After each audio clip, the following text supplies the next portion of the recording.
감사와 영광과 찬송을 받으시기에 합당하신 하나님 감사를 드립니다.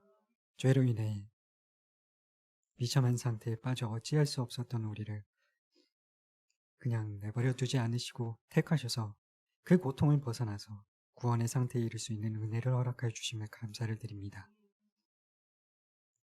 그 은혜가 얼마나 큰지, 그 은혜가 얼마나 깊은지, 그 은혜가 얼마나 높은지 우리가 깨달아 알기를 원합니다. 알게 하여 주시옵소서. 믿을 수 있도록 우리의 마음을 열어주시고 우리의 눈과 귀를 열어주시옵소서. 우리가 누리는 모든 것들이 숨을 쉬고 이 땅을 살아가고 걸어왔던 지난 그 모든 순간들이 그저 당연한 것이 아니라 오직 하나님의 말할 수 없이 크고 높은 은혜였음을 저희들이 깨달아 알고 그 은혜를 풍성히 누리기를 원합니다. 베풀지 않아도 되는 은혜를 베풀어 주신, 하지 않아도 되는 수고를 우리를 위하여 하셔서 십자가에 달리신 예수님의 그 구속의 은혜가 어떠한지, 그 사랑과 그 은혜의 너비와 길이와 높이와 깊이가 어떠한지 깨닫고 그 은혜에 감격을 하고 우리가 그 은혜를 누리고 그 받은 은혜와 사랑을 가지고 세상에 나가게 하여 주시옵소서. 그렇게 빛과 소금으로 살아갈 힘을 공급받는 은혜의 시간이 되게 하여 주실 줄 믿습니다. 성령님 함께 하셔서 우리에게 학자의 귀와 학자의 혀를 허락하여 주셔서 하늘에 속한 그 귀한 비밀을 깨달아는 은혜의 시간이 되게 하여 주시옵소서. 감사를 드리며 예수님 이름으로 기도드립니다. 아멘. 예, 오늘은 66페이지 21문, 22문 같이 공부하시게 될 텐데, 저희들이 이제 뭐 이 책도 있고 제가 뭐 이제 참고하면서 다른 뭐 서적들도 몇 가지 보고 있는데, 지난주에 이제 말씀을 드리고 했던 것처럼 저희들이 공부하는 이유가 그 사람은 하나님께서 그냥 다른 피조물이랑은 좀 구분이 되게 하나님의 지식과 유와 거룩이 있게 창조를 하셨기 때문에 어떤 일을 할 때, 죄를 지을 때도 우리가 그 애플 제품을 사는 사람들은 일단 먼저 산다고 그러잖아요. 사놓고 그 사용 용도를 일단은 먼저 사고 싶은데 용도는 모르겠고 사놓고 용도를 찾는다, 뭐 그렇게 이야기를 하는데, 그런 것처럼 우리가 인간은 이성적인 동물이기 때문에 어떤 일을 하든지 무슨 이유를 갖기를 원한다, 그런 얘기를 지난주에 해드렸는데, 우리가 이 교리를 공부해야 되는 이유가, 제가 참고하는 책에 그 황희상 목사님, 저번에 지난주에 소개해드렸던 그 목사님이 이런 얘기를 하셨거든요. 왜 신앙의 체계를 교리를 우리가 공부를 해야 하는가? 교리에 대해서 체계적으로 정리를 하고 그 교리를 잘 확립해 놓지 않으면 인생을 살아가면서 우리가 구원을 받고도 사단의 속삭임 때문에 구원받았는데도 불구하고 하나님이 안 계신 것 같고, 그리고 하나님이 계시다면 나한테 왜 이런 고통과 어려움과 그런 일들이 있는지 그렇게 생각하는 사람들도 있고, 내가 죄 짓고 망나니처럼 사는데도 아무 일도 안 당하니까 그래서 또 하나님이 없다고 생각하는 사람도 있고. 그런데 하나님이 안 계신 것이 아니라 분명히 살아계심에도 불구하고 우리가 구원을 받았음에도 불구하고 살아가면서 예수님께서 재림하셔서 그 구원이 완성되기까지, 우리는 이미 구원을 받았지만 그 구원의 완성은 이미와 아직, 우리가 목사님께 계속 항상 말씀을 듣는 것처럼 예수님께서 재림하셔서 구원의 완성을 이루시기까지 우리는 성화의 길을 걸어가면서 여전히 넘어지기도 하고 세상의 어떤 유혹 가운데 고통과 역경과 어려움들도 겪게 되기도 하는데, 그럴 때 이 교리의 체계가, 하나님에 대한 신앙의 어떤 체계가 견고하지 못하면 흔들릴 수 있다는 겁니다. 그렇기 때문에 우리가 체계적으로 교리에 대해서 잘 정립을 해놓은 사람들은 그런 어떤 폭풍이 불고 역경이 있고 그런 어려움들이 있다 할지라도 흔들리지 않는, 하나님을 믿는 그 믿음 안에서 하나님이 어떤 분이신지, 우리가 사문에서 계속 공부했던 것처럼 그게 그냥 문자적인 것이 아니라 하나님은 어떤 분이십니까? 하나님이 영이시며 그분의 존재와 지혜와 능력과 거룩과 공의와 선함과 진실하심은 무한하시고 변하지 않으시고 영원하시다. 그것이 그냥 문자적인 것이 아니라 우리의 삶 가운데 실제적으로, 현재적으로 그것이 경험이 되어져야 하는데 그것을 알고 있는 사람과 모르고 있는 사람은 그냥 진짜 하나님을 모르고 있으니까 자기가 당연한 것처럼 생각하고 숨을 쉬고 걸어가는 그 모든 것들을 당연하게 생각하는데 그렇지 않다는 것입니다. 우리가 올바로 그 하나님에 대해서 바르게 알고 체계를 잘 정립해 놓고 있으면 어떤 역경과 어려움 가운데서도 흔들리지 않는 믿음을 소유할 수 있다. 그렇기 때문에 더더욱 우리가 교리를 이 소리문답을 소중히 여기고 잘 공부를 해야 된다 그렇게 말씀을 드렸었는데 지난주 저희가 소풍 때문에 한 주 쉬고 2주 만에 지금 시작을 했는데 지난주까지 책을 한번 덮어보시고 2주 됐는데 저희들이 20문 어떤 내용 했는지 기억나십니까? 어디까지 했냐면 그 20문 전에 죄까지 하고 죄를 끝내고 우리가 19문까지 해서 죄를 끝내고 20문으로 들어왔는데 19문을 기억을 하셔야 됩니다. 19문 책을 일단 한번 덮어보시고 처음부터 쭉 생각해 보시면 그냥 우리의 인생의 목적과 그 목적을 이룰 수 있는 수단과 그리고 그 내용 1문부터 3문까지 우리 인생의 최고의 목적이 무엇입니까? 하나님을 영원롭게 하고 그분을 영원토록 즐거워하는 것이 우리 인생의 목적인데 그것을 그럼 하나님을 영원토록 즐거워하고 하나님을 영원롭게 하는 그 방법으로 주신 것이 성경이고 그 성경에서 가르치는 주요한 내용들이 하나님에 대해서 우리가 알아야 할 내용들 그리고 39문부터 107문까지는 하나님께서 우리에게 요구하시는 의무다 해서 이제 4문부터 저희가 10문까지 하나님에 대해서 4문 하나님이 어떤 분이시냐 5문 하나님 외에 다른 신이 있냐 6문 하나님의 신격에는 몇 위가 계시냐 그리고 7문 하나님의 목적은 그럼 무엇이냐 하나님의 작정은 무엇이냐 그리고 8문이 그 작정을 어떻게 이루시냐 우리 인간이 우리의 목적을 이루는 방법으로 하나님이 성경을 주신 것처럼 그 하나님의 목적 작정을 이루신 하나님의 작정은 영원한 하나님의 계획과 목적인데 그분의 작정에 따라 앞으로 일어날 모든 일들을 미리 정하셨다. 필치성, 불변성, 포괄성 그것에 대해서 말씀드렸지 않습니까? 그것을 이루는 방법이 무엇입니까? 하나님의 작정을 이루는 방법이 8문에 하나님의 작정을 어떻게 이루십니까? 창조와 섭리 창조와 섭리를 통해서 이루신다. 그 하나님의 영원한 계획과 목적인데 그분의 작정에 따라 앞으로 일어날 모든 일들을 미리 정하셨는데 그 일들을 창조를 통해서 피조물을 창조하시고 그리고 그 창조한 피조물들을 그냥 내버려 두시는 것이 아니라 보존하시고 통치하신다. 섭리가 그 보존과 통치의 의미가 있다. 근데 특별히 그 피조물 중에 특별히 창조한 우리 인간을 어떻게 창조하셨습니까? 하나님의 남자와 여자로 창조하시되 하나님의 형상을 따라 지식과 의와 거룩이 있게 하시고 그리고 오늘 이제 뒤에 살펴본 내용인데 뒤에 지식과 의와 거룩이 있게 하시고 또 그 내용 다른 모든 피조물을 다스리게 하셨다. 이제 좀 있다가 그러니까 그거를 하나님께서 우리에게 특별하게 주신 권세고 능력이거든요. 지금 이제 영유아부 그 부모님들 책 나눔하시면 8장 혹시 8장 아직 안 했나요? 8장에 보면 그 내용이 나오는데 하나님께서 분명히 인간에게만 특별한 권세를 주셨거든요. 그 권세가 이제 통치할 수 있는 권세도 주시고 이제 모든 마귀를 내쫓을 수 있는 권세도 주시고 인간의 자유의지도 주시고 많은 권세를 주셨는데 그 질문 8문 9문에 신문에 인간을 어떻게 창조하셨는지 지식과 의와 거룩이 있게 창조하시고 다른 모든 피조물을 통치할 수 있게끔 권세를 주셨다. 근데 그 권세를 우리가 우리 인간의 자유의지로 넘겼거든요. 사단에게 넘어간. 그러니까 하나님께서 주신 그 인간의 자유의지로 그 권세를 그 뱀이 하와한테 호시탐탐 이렇게 낼름낼름 하면서 그 권세를 뺏으려고 세상을 통치하는 권세를 뺏으려고 말씀을 오염시키고 누락시키고 변질시켜서 하와를 유혹하지 않습니까? 그 이유가 그 통치 권세를 뺏으려고 그랬던 거였거든요. 그렇게 인간에게 통치권까지 주셨는데 그리고 섭리 하나님께서 섭리는 인간의 그 자유의지 그래서 12문까지 저희들이 공부를 했고 13문부터 19문까지 죄에 대해서 공부를 했습니다.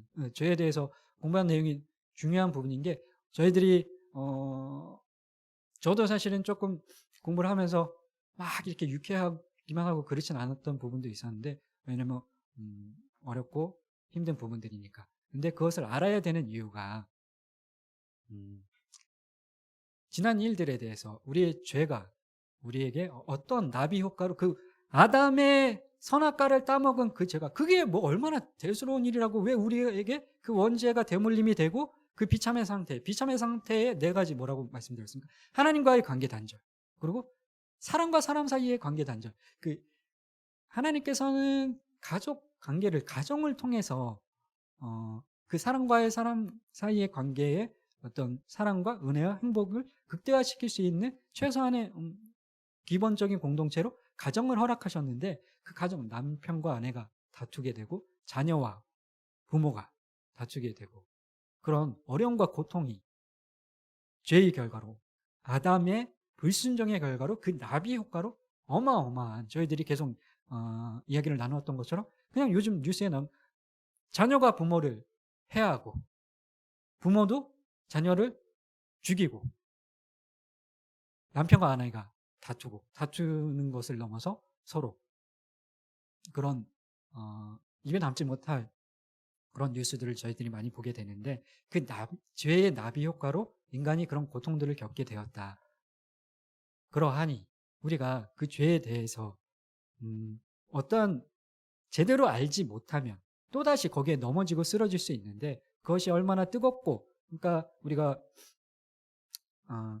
팔팔 끓는 그 주전자에 손을 대보지 않아도 한 번 대인 경험이 있는 사람은 그것이 위험하다는 것을 알고 피할 수 있는 것처럼, 죄에 대해서 우리가 끊임없이 또 기억하고 그 아담의 불순종의 결과의 그 나비 효과가 얼마나 그 파급력이 컸었는지, 그리고 우리가 우리의 자범죄로 우리가 짓는 죄도 그 나비 효과로 그 조그만 실수와 죄들이 엄청나게 큰 나비 효과를 불러일으킬 수 있다는 것을 우리가 기억해야 한다는 것입니다. 그것 때문에 우리가 죄에 대한 내용을 13문부터 19문까지 공부를 했고, 제가 창조된 그 상태를 유지했는지 그 내용이 13문이었고 유지하지 못했다.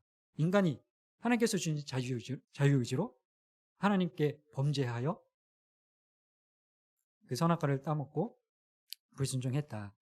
그럼 그 죄가 무엇이냐, 그 범죄가 무엇이냐, 그것에 대해서 저희들이 13문에 살펴봤고, 하나님께서 하라고 하시는 것을 하지 않는 것과 하지 말라고 하신 것을 하는 것이 죄다. 13문에서 배우고, 그럼 아담이 그 타락하게 된 죄가 무엇이었냐? 금지된 열매를 따먹은 것이었다. 그것이 16문이었고, 17문은 그 아담의 범죄가 우리에게, 그게 우리랑 무슨 상관이냐? 우리에게 유전이 됐다. 대표성, 아담의 그 대표성과 그 유전성 때문에 유전이 됐다. 그런 내용들을 배웠고, 그 우리에게 유전된 그 죄가 우리를 어떤 상태에 이르게 했는지, 그것이 17문이었는데, 우리를 어떤 상태에 이르게 했습니까? 그 아담의 원죄가, 우리에게 유전된 그 원죄가 죄와 비참의 상태에 이르게 했다.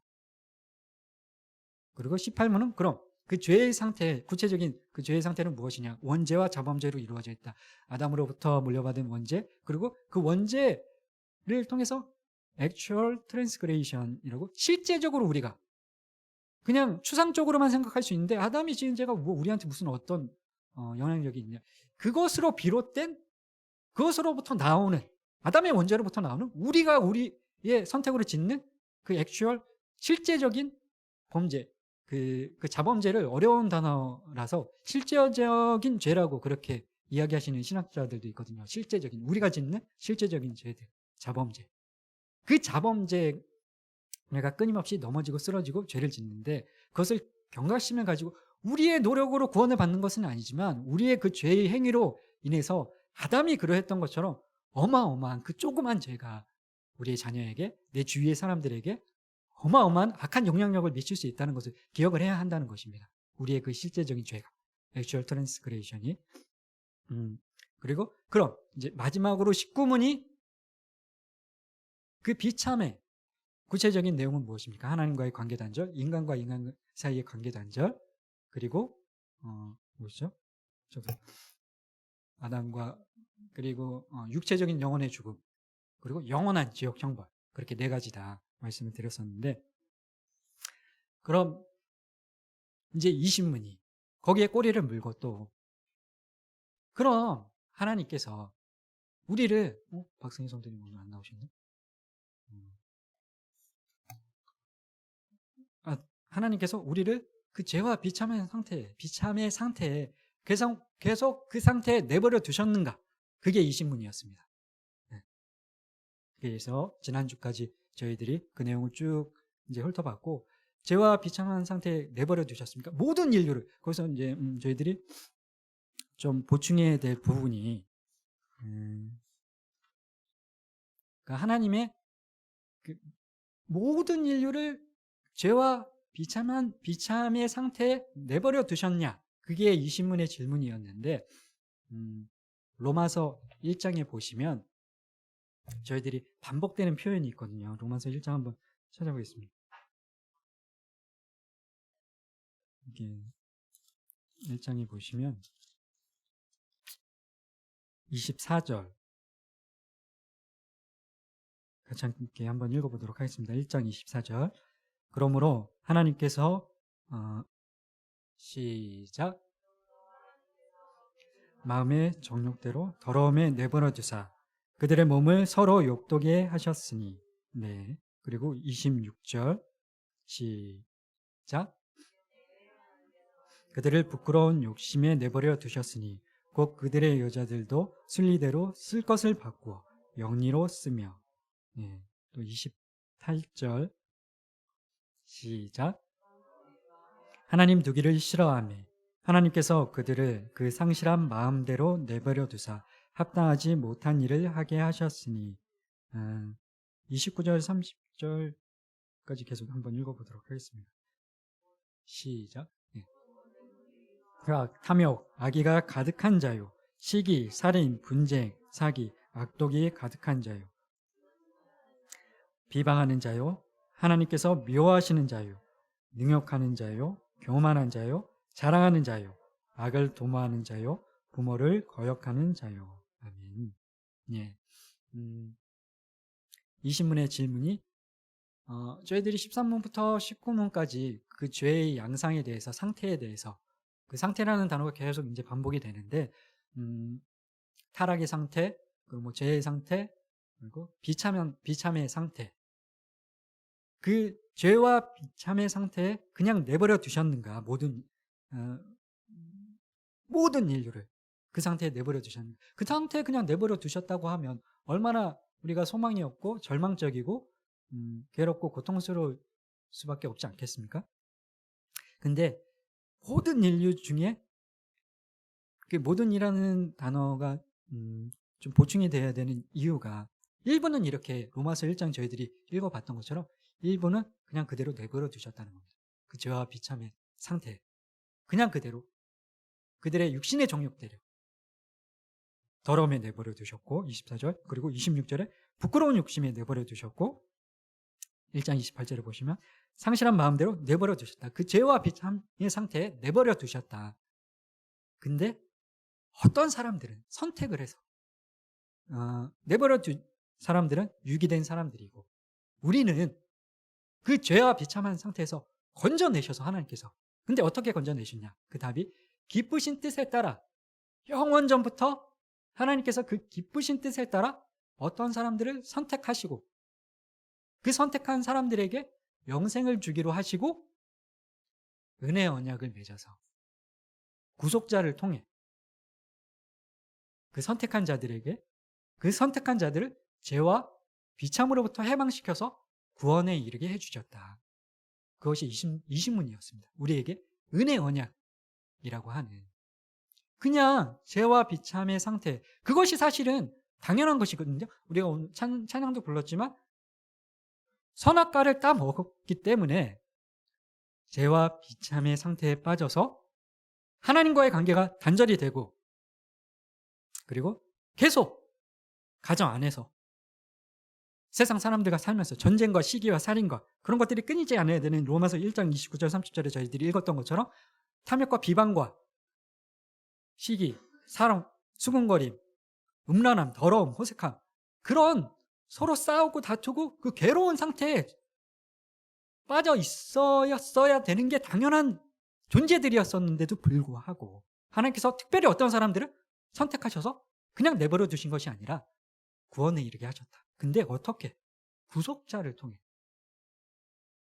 그리고 그 선택은 그냥 막 랜덤으로 그냥 막 무작위로 이렇게 뭐 뽑기 하듯이 그렇게 선택하신 것이 아니라 하나님의 그 순전하신, 선하신, 그것도 조금 저희가 이제 보충을 해야 되는데, 저희 교재에는 기쁘신 뜻을 따라 이제 pleasure 그것만 이제 해석이 되어 있는데, 선하신, 순전한 그 뜻에 따라 하나님께서 선택을 하셨는데, 그래서 유기한 사람들, 그 사람들은 어떻게 하냐? 뭐 조선시대 때 아니면 뭐 못 믿고 이제 돌아가신 분들이나 우리가 하나님 앞에 이것이 부당하다, 하나님 너무하시다, 그렇게 말할 수 없다는 것입니다. 그 기쁘신 뜻에 따라, 그 순전한 뜻에 따라, 선하신 뜻에 따라 선택하셨기 때문에 우리를 선택하신 것에 대해서, 우리를 구원에 이르게 하신 것에 대해서 우리는 그 은혜, 그 말할 수 없는 은혜, 베풀지 않으셔도 되시는 그 은혜를 우리에게 베풀어 주신 것에 감사와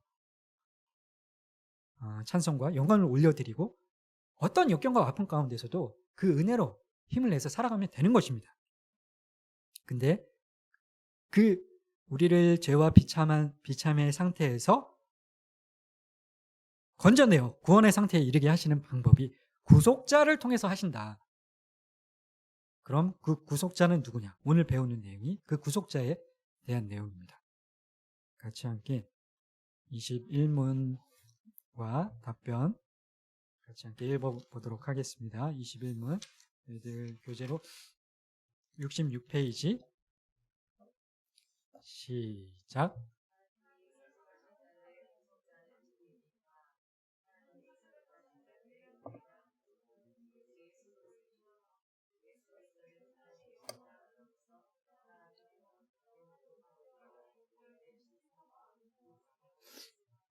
예, 22문도 같이 읽어보도록 하겠습니다. 시작.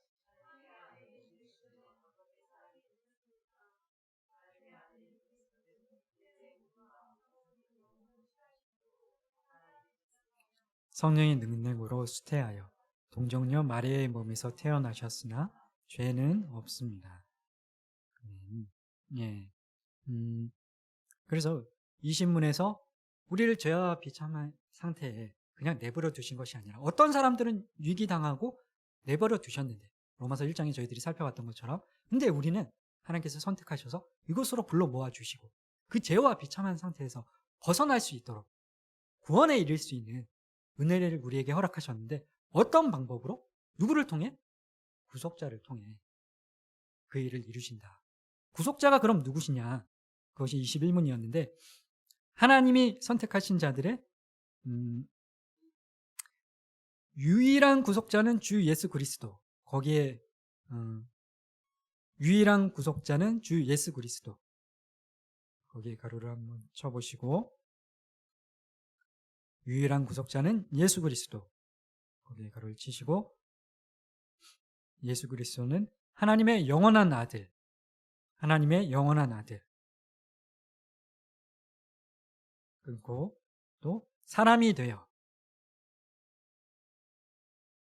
그리고 영원토록 한 인격 안에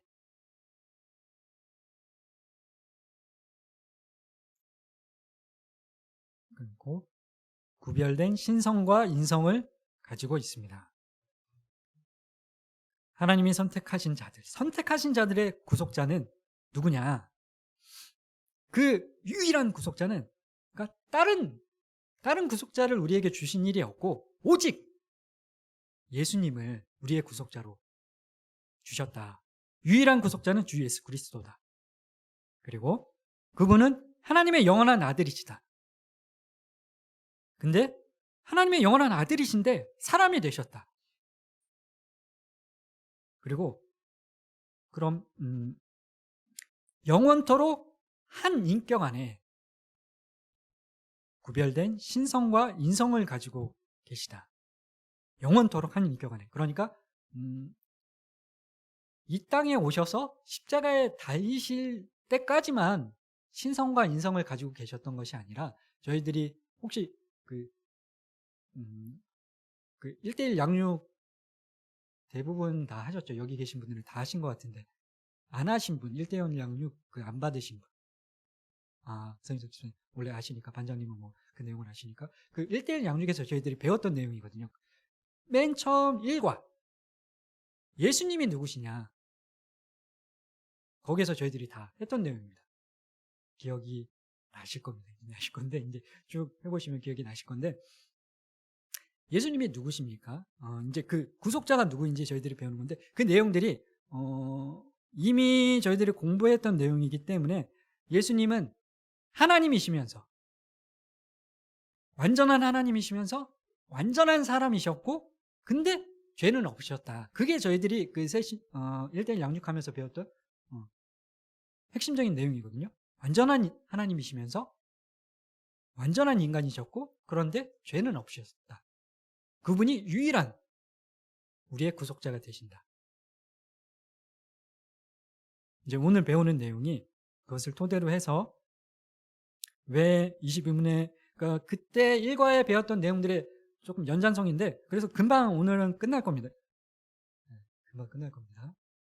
끝날 건데, 이제 쭉 보시면은 저희 21문, 22문, 16강이 어떻게 되어 있냐면, 첫 번째는, 그러니까 네 가지로 나눠서 이제 저희들이 공부할 거라고 그렇게 알고 계시면 되거든요.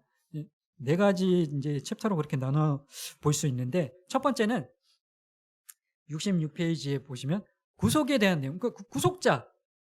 이 신문에서 저희들이 구속이라는 단어를 처음 접하게 되는데, 그 구속이란 게 무엇인지, 구속자가 그 단어의 의미가 무엇인지, 그거에 대해서 66페이지, 67페이지에 첫 번째는 구속에 대해서 배울 거고, 다룰 거고, 그러니까 네 가지 테마가 있는데, 첫 번째는 구속, 두 번째는 67페이지에 보시면 예수님이 중보자이신 증거, 그리고 세 번째는 보시면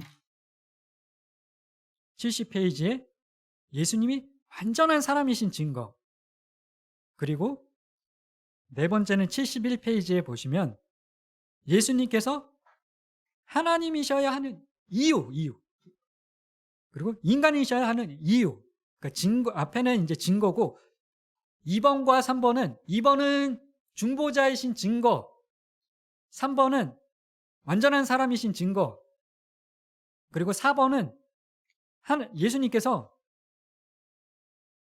신이셔야 하는, 인간이셔야 하는 이유거든요. 이유가 뭔지. 그렇게 이제 네 가지 주제로 나눠서 저희들이 그렇게 살펴볼 거 다 알고 계시면 될 것 같아요. 첫 번째는 구속. 구속이라는 게 무엇인지 저희가 지난주에 이제 지지난주에 이 신문을 다루면서 그 구속이라는 단어를 처음 접하게 되었는데, 구속이라는 게 과연 무엇인지, 우리를 구속자를 통해서 죄와 비참의 상태에서 해방시켜서, 그 죄와 비참한 상태에서 해방시켜서 구원에 이르게 해주신다는데, 그럼 구속자, 그 구원이라는 그 단어의 의미가 무엇인지 이제 1번 구속에 대해서 저희들이 살펴보게 될 거고, 두 번째는 예수님께서만 유일한 구속자가 되시는, 중보자가 되시는 그 증거가 무엇인지가 두 번째고, 세 번째는 예수님께서 완전한 사람이신 증거, 그리고 71페이지의 마지막으로 예수님께서 신이셔야 했던, 인간이셔야 했던 이유, 증거가 아니라 이유, 그렇게 나눠보시면 될 것 같습니다. 먼저 저희들이 구속 66페이지에 같이 함께 읽어보도록 하겠습니다. 거기 중간에 보시면 구속이란, 시작.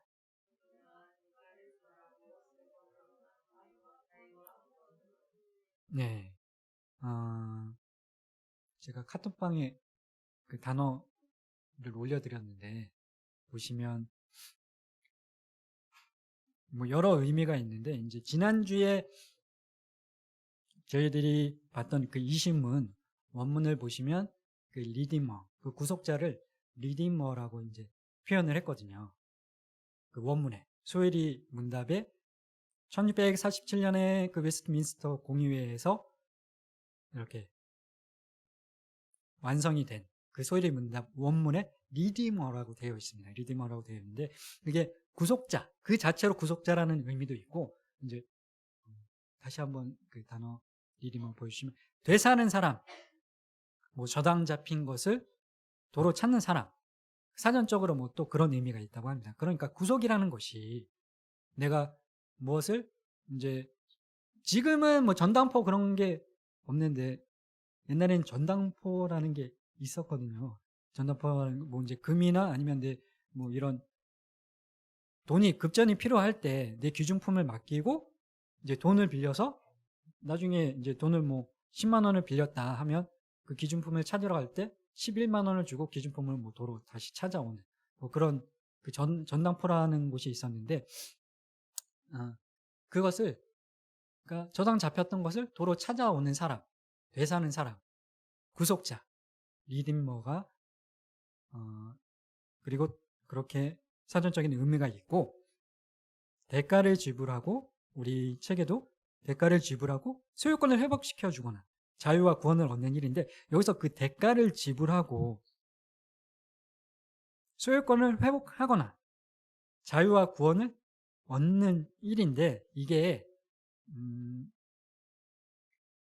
내가 아까 말씀드렸던 것처럼 내가 뭐 전당포에 물건을 맡기고 10만 원 빌려왔다가 11만 원 주고 다시 제가 이 아이패드를 맡겼다가 11만 원 빌려서 쓰고 10만 원 빌려서 쓰고 11만 원 주고 다시 이거를 찾아온다. 그럼 내가 대가를 주고 내가 그 소유권을 다시 찾아오는 건데 그게 아니라 내가 아닌 다른 사람이 구속의 의미는 다른 사람이 대신 대가를 지불해 주는 거거든요.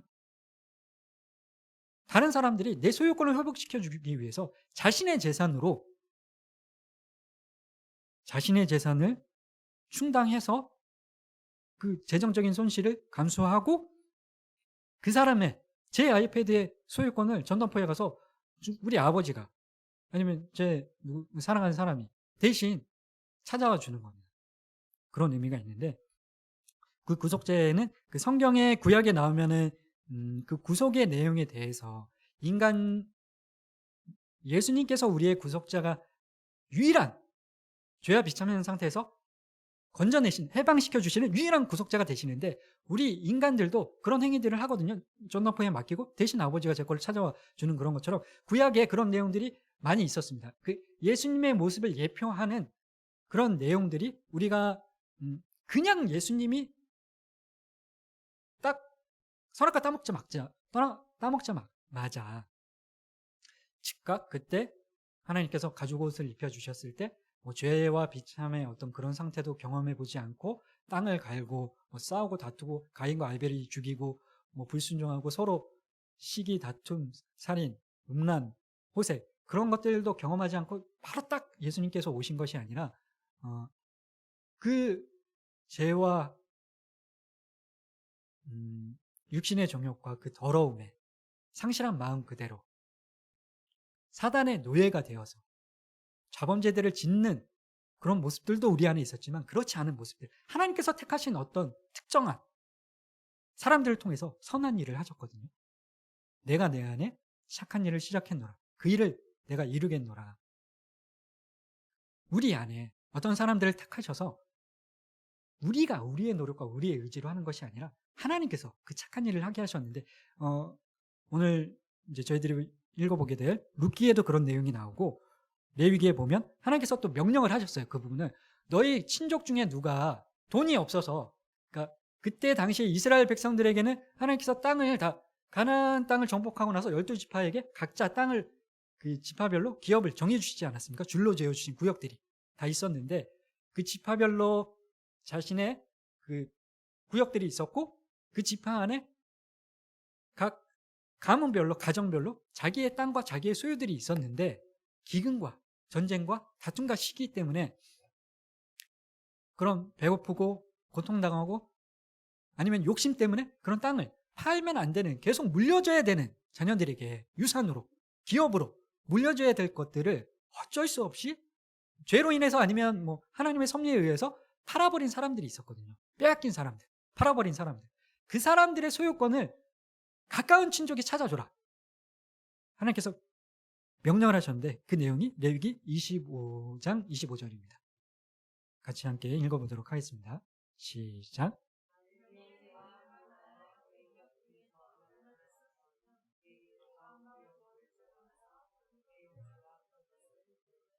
아멘. 하나님께서 그렇게 명령을 하셨습니다. 그냥 외면하지 말고 가난해서 어쩔 수 없이 기업 중에 얼마를 팔았으면 그의 소유권을 되찾아 주어라. 그래서 그 후손들에게 그 기업이, 그 가문이 그 명맥을 유지할 수 있도록, 믿음의 명문 가문을 계속 유지해 나갈 수 있도록 대가를 지불하고 소유권을 회복시켜 주어라.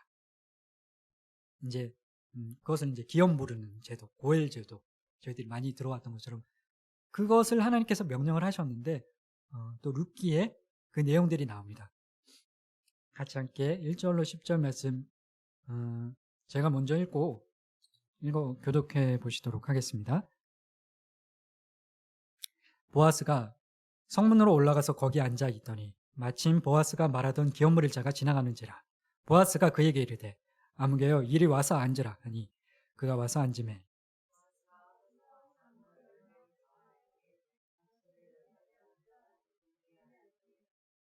보아스가 그 기업 물을 자에게 이르되 모압 지병에서 돌아온 나오미가 우리 형제 엘리멜렉의 소유지를 팔려 함으로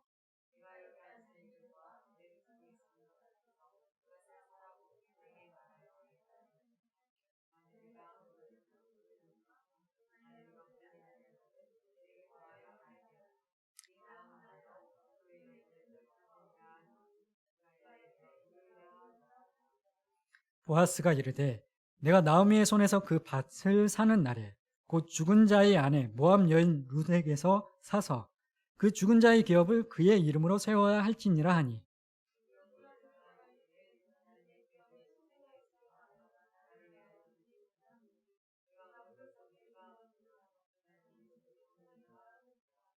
옛적 이스라엘 중에는 모든 것을 무르거나 교환하는 일을 확정하기 위하여 사람이 그의 신을 벗어 그의 이웃에게 주더니 이것이 이스라엘 중에 증명하는 전례가 된지라.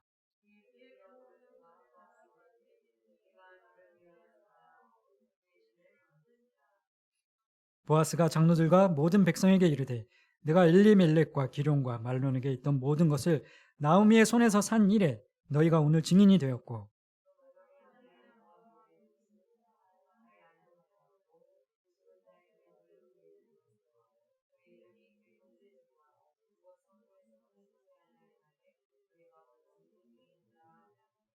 아멘. 예.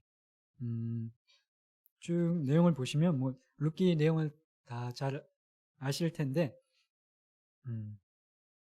다 나오미 자기의 남편이 죽고 그 며느리 룻이 그 모압 땅에 갔다가 기근 때문에 엘리멜렉 그 가족이 엘리멜렉과 나오미가 부부지 않습니까? 부부인데 엘리멜렉과 나오미가 아들 기론과 말론 두 아들과 네 가족이 모압으로 갔다가 남편 엘리멜렉도 죽고 아들 기론과 말론도 결혼했다가 모압 여인과 결혼했다가 둘 다 기론도 죽고 말론도 죽고 며느리 중에 오르바는 떠나가고 나오미만 베들레헴에 다시 그 하나님께서 은혜를 베풀어 주셔서 기근이 떠나가고 다시 풍년이 왔다. 그 소식을 듣고 돌아오려고 하는데 모압 땅에서 베들레헴 땅으로 돌아오려고 하는데 너희들은 그냥 가라.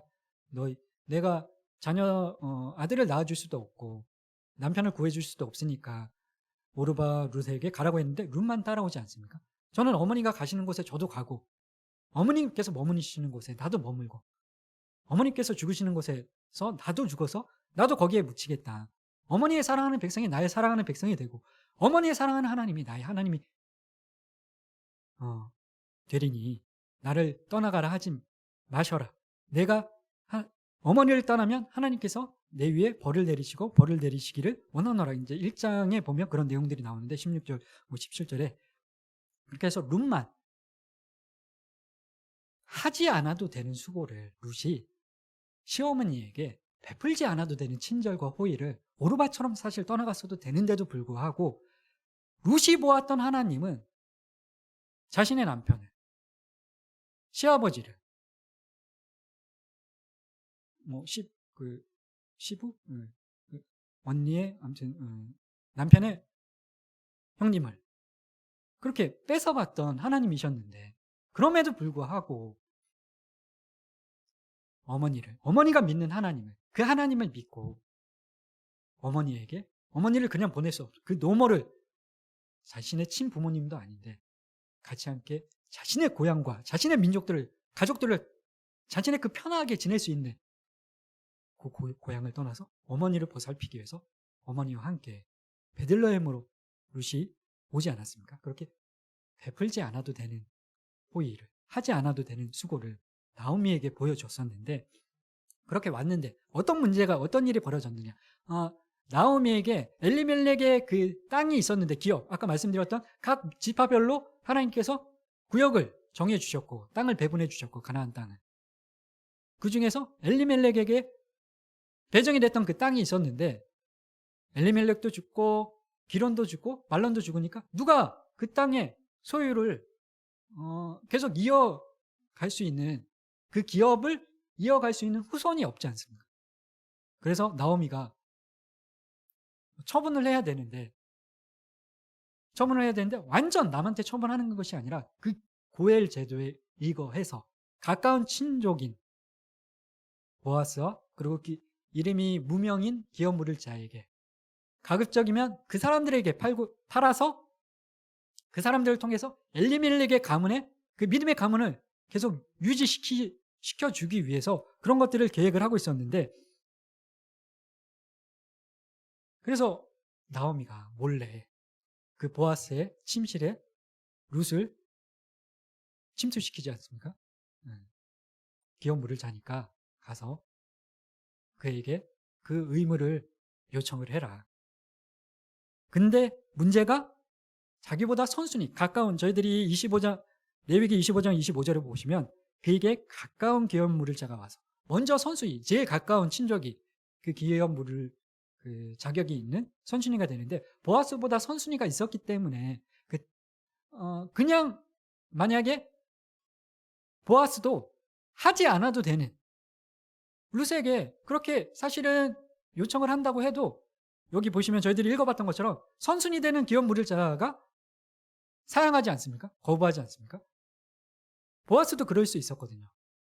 근데 보아스는 순위도 절차도 정식으로 밟고, 그리고 룻과 나오미를 위해서 자신의 재산을 들여서 그 땅을 사서 자신의 자녀의 땅으로 물려주는 게 아니라 엘리멜렉의 자녀의 땅으로 물려주는 거예요. 자신의 재산을 들여서 엘리멜렉의 소유권을 회복시켜주는 그런 일들을 지금 했던 건데, 그 구속자의 조건이 무엇이냐, 그 구속의 조건, 저희들이 계속 살펴봤던 그런 내용들인데, 67페이지에 1번에 보시면 그 구속자의 조건은 1번, 땅을 잃어버린 자 가장 가까운 친척이어야 한다. 근데 그 가장 가까운 친척이 그 의무를 하지 않으면 그 다음 순위, 의무를 다하지 않거나 죽거나 하면 그 다음 순위 기업 물을 자가 형수를, 그리고 그 기업 물을 땅을 자신의 재산을 들여서 호의를, 친절을 베풀어줘야 하는데, 근데 그런 어떤 가까운 친척이어야 하는 것뿐만 아니라 그 땅을 그럼 살려면, 소유권을 회복시켜 주려면 경제적인 능력이 있어야 되지 않습니까? 마음과 능력 두 가지가 다 있어야 된다. 구속자의 조건은 가장 가까운 친척이면서 구속해줄, 호의를 베풀 마음이 있어야 되고, 마음만 있어서도 할 수 있는 것이 아니라 능력이 또 있어야 됐다. 그렇게 하시면 되고, 그럼 이게 그냥 이런 내용들이 아무런 의미 없이 이루어지는 그런 것들이 아니라, 하나님께서 이미 우리를 구속하실 예수 그리스도의 예표로 이런 일들을, 어떤 자들을 선택을 하셔서 그 선한 일을 보여주시면서 인간 편에서 이해하기 쉽게끔 그냥 딱 오셔가지고 십자가에 달리셔서 우리를 구속하시면 그게 얼마나 큰 은혜인지 호의인지 모르고 당연한 걸로 생각할 수 있는데, 그것이 아니라는 것을 역사 속에서 쭉 보여주고 계셨던 겁니다. 그러니까 제가 왜 아까 박승희 선생님을 왜 찾았냐면, 저도 이제 공부를 하면서 그런 궁금증이 있었는데, 그 19문을 공부하면서 굉장히 비참의 상태, 하나님과의 관계가 단절되고 그게 얼마나 고통스러운 상태인지 제 과거사를 말씀을 드리면서 그 관계가 단절되는 게 진짜 사랑하는 그 관계가 단절됐을 때 그 고통이 얼마나 큰 것인지 경험을 해보신 분들도 있으실 테고, 그 고통. 근데 하나님과의 관계 단절뿐만 아니라 가정 안에서 가족끼리 괴로움과 고통들, 얼마나 그 폭력과 가장 큰 기쁨과 행복의 원천이 되어야 하는 가정 안에서 오히려 다른 데서 경험하는 폭력이나 상처나 아픔보다 가정 안에서 겪는 폭력과 상처, 아픔은 동일한 정도의 폭력과 상처, 아픔이라고 하더라도 그 충격은 몇 배나 더 할 수 있거든요. 가장 큰 기쁨과 행복의 원천이 되어야 하는 그 가정에서, 그 죄로 인해서, 그 비참한 상태로 어마어마한 상처와 공포와 아픔을, 공포의 원천이 되는 가정을 우리가 그 죄로 인해서 그 비참의 상태로 경험하면서 살아가고 있는데, 하나님 우리를, 그리고 육체의 죽음과 또 영원한 지옥에 빠지는 그 지옥 형벌을 받게 됐는데, 19문에서 우리가 그걸 공부했는데 너무 답답하고 안타깝고 그 소망이 없고, 이 상태에서 빨리 무언가 해결할 수 있는 답이 있었으면 좋겠는데 20문에서 그 답을 결국에는 주시지 않았습니까? 구속자를 통해서 그 죄와 비참한 상태에서 우리를 구속해 주실 것이다. 그 죄와 비참의 상태에 그냥 그 고통스러운 상태에, 아프고 힘들고 어려운 상태에 그 육신의 정욕대로 살인과 시기와 폭력과 아픔과 상처와 그런 상태에 그냥 내버려 두시는 것이 아니라 거기서 해방시켜서 구원에 이르게 하시는데, 그 구속자를 주실 것이라고 그냥 내버려 두지 않으시고, 죄와 비참의 상태에 그냥 내버려 두지 않으시고 구속자를 통해서 우리를 구원에 이르게 하실 것이다. 이 신문에서 저희들이 그것을 배웠는데, 제가 공부하면서 궁금했던 부분이, 저 이제 준비하면서 저도 이제 궁금했던 부분, 그런 생각이 드는, 그런 의문이 드는 거예요. 그럼 너무 괴로우니까, 고통스러우니까 그 죄와 비참의 상태가, 그 고통의 상태가 다 경험해 보시지 않았습니까? 그 정도의 차이는 누구나 다 있겠지만, 제가 고춧가루 폭탄이 막 터진 것 같았다. 연인과의 관계에서도 그렇고 가정 안에서도 그렇고, 그 과거에 아팠던, 이미 저는 사실 많이 다 저도 엄청난, 왜 제가 일문을 솔직히 말씀드리면,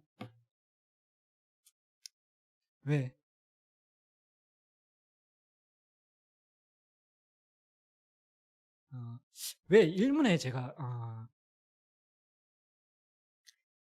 조금 이렇게 집중을 했었냐면, 인간의 삶의 궁극적인 이유와 목적이 무엇인지, 왜 살아야 하는지, 거기에 제가 왜 집중을 했었냐면, 살고 싶지 않았던 적이 있었기 때문에, 왜 살아야 되는지, 그 이유와 목적이 무엇인지,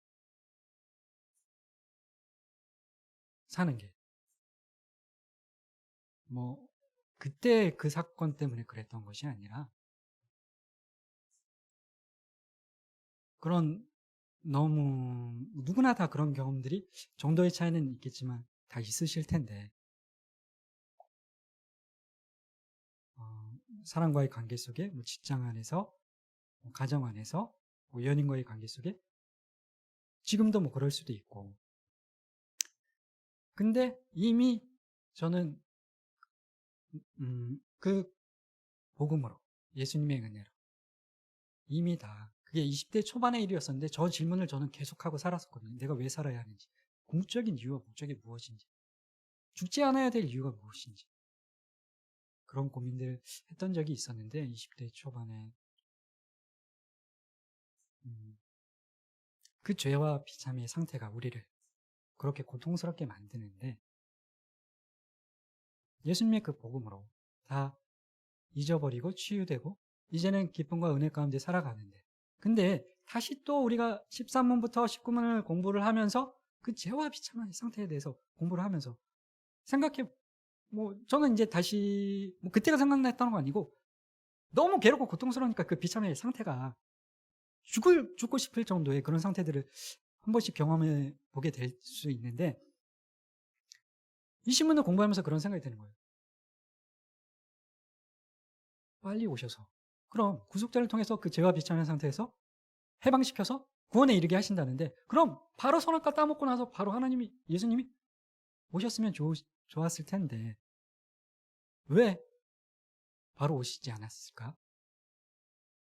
왜 그 7,000년 전에 하나님께서 성경적으로는 뭐 이제 과학적으로는 세상 그 진화론적으로는 뭐 몇만 년 전이다 그런 이야기들 하는데, 성경적으로는 7,000년 전, 8,000년 전으로 보고 있거든요. 뭐 성경에 정확히 기록되어 있는 것은 아니니까 그것도 뭐 절대적이다 할 수 있는 부분은 아니지만 7,000년 전에, 인간의 시간 계산으로 7,000년 전에 하나님께서 세상을 창조하시고, 그럼 그 시간 타임 테이블로 하자면 5,000년 만에 예수님이 오신 건데, 아니 좀 빨리 오셔서 그 죄와 비참한 상태에서 건전해 주셨으면 좋았을 텐데 왜 이렇게 늦게 오셨을까? 그런 의문이 저는 이제 19문을 공부하고 강의하면서 그런 의문이 있었거든요. 그런 의문이 있었는데 박승희 선생님이 그러면서 계속 공부하면서 그 답은 못 찾고 있었는데, 박승희 선생님이 지지난주 이거 끝나니까 똑같은 질문을 하시는 거예요. 왜 그럼 늦게 오셨냐고 저한테 질문하시는 거예요. 저도 이제 답을 이제 명확히는 못 찾고 있었는데 계속 한번 나도 궁금해서 찾고 있어요. 그 이유를 오늘 이제 강의를 준비하면서 찾을 수 있었는데, 오랜 시간에 걸쳐서 하나님께서는 우리를 그냥 그대로 다 그냥 5,000년 동안 모든 인류를 죄와 비참의 상태에 다 내버려 두셨던 것이 아니라 그 중에 일부를 선택하셔서 우리가 보는 것처럼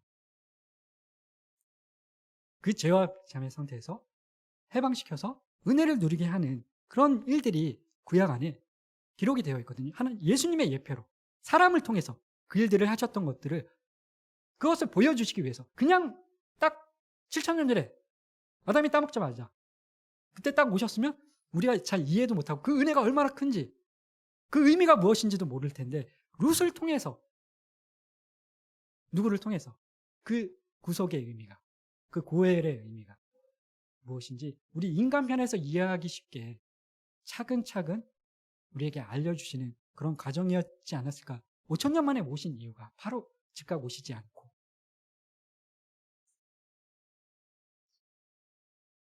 그렇게 5,000년 만에 세상을 창조하시고 예수님께서 오셨는데, 그 구속자의 조건이, 그러니까 그 조건이 어떻게 되어야 되는지 인간 편에서 먼저 이렇게 예표적으로 보여주셨잖아요.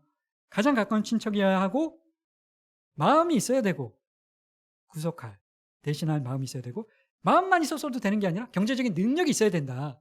그것을 예표적으로 룻을 통해서, 이 룻의 얘기뿐만이 아니라 레위기에도 다른 성경에도, 구약의 성경에도 그런 내용들이 나오는데, 고엘 제도에 뭐 유다를 통해서 유다의 자녀들이 죽었을 때 뭐 그런 내용들도 나오고, 가장 가까운 친척이어야 하고 경제적인 능력이 있어야 하고, 그렇게 너희들이 외면하지 말고 그 고통당하는 사람들을, 가난해서 뺏긴 사람들을, 너희들의 자산적인 손실이 있다고 할지라도 헌신과 희생을 통해서, 하지 않아도 되는 그 수고를 통해서 룻이 했던 것처럼, 보아스가 했던 것처럼 너희 주위 사람들에게 그 선행을 베풀어라.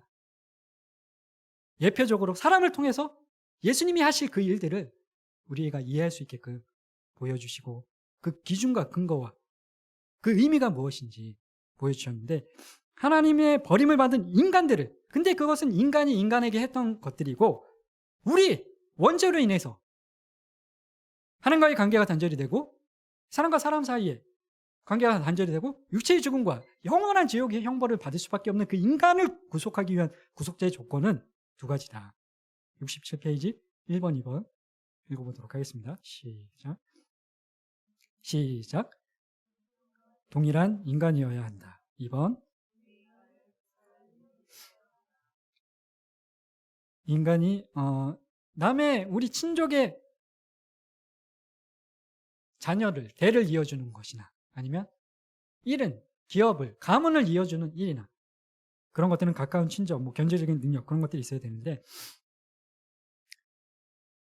하나님께서 죄인인 우리를, 죽었던, 영원한 지옥 형벌에 빠질 수밖에 없었던 우리를 구속할, 그 형벌을 받지 않아도 될 수 있을 구속자로서의 그 조건은 구속할 능력이 있어야 되고 우리와 동일한 인간이셔야 했다. 그 내용에 대해서 이제 뒤에 구체적으로 저희들이 살펴보게 될 거고, 아까 말씀드렸던 하나님이셔야 했던 이유, 인간이셔야 했던 이유, 완전한 사람이셨던 증거, 그리고 중보자이신 증거, 2번 중보자이신 증거, 그리고 3번 완전 사람이신 증거, 4번 하나님이셔야 했던, 인간이셔야 했던 이유, 4번 그렇게 살펴보게 될 텐데, 저희 5분만 쉬고 아까 저희들이 21문 읽으면서 보시면 21문 하나님이 선택하신 자들의 66페이지 21문 하나님이 선택하신 자들의 구속자는 누구입니까? 답 같이 읽어보도록 하겠습니다. 시작.